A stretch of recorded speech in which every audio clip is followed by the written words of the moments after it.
রাসূল সাল্লাল্লাহু আলাইহি ওয়াসাল্লাম সময় থেকে শুরু করে এই পর্যন্ত এই কোরআনের বিরুদ্ধবাদী দল আছে নাকি নাই? ছিল, আছে এবং কিয়ামত পর্যন্ত কি থাকবে। কোরআনের বিরোধিতা করেছে এমন লোক কি আমাদের সমাজে আছে না নাই? আছে, করেছে, করছে এবং কিয়ামত পর্যন্ত করবে।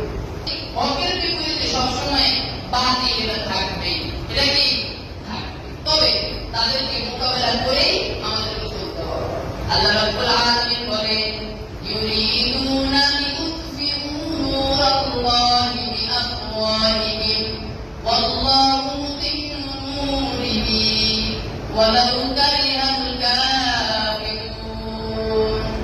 আল্লাহ রাব্বুল আলামিন কোরআন কারীমের মধ্যে বলেন, ইউরিদুনা লিউতফিউ নূরাল্লাহ, জালেমরা, কাফেররা, বেঈমানরা, অমুসলিমরা আমি আল্লাহর কোরআনের নূরকে নিভিয়ে দিতে চাই, তাদের মুখ দিয়ে নিভিয়ে দিতে চাই।